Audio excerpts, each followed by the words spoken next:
Cada vez que viajo llevo conmigo un kit de arte, acuarelas, marcadores, lápices de colores y pinceles.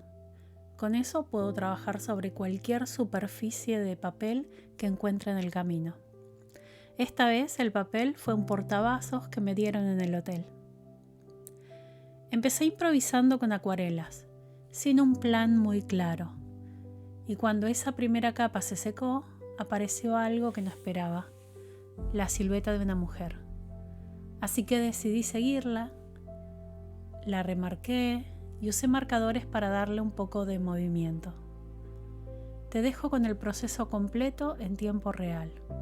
Hice 2 posavasos ese día, pero en este video te muestro uno entero, de principio a fin.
Espero que hayas disfrutado de este proceso tanto como lo disfruté haciéndolo. Si te gustó, suscríbete a mi canal para no perderte ningún video. Nos vemos en el próximo.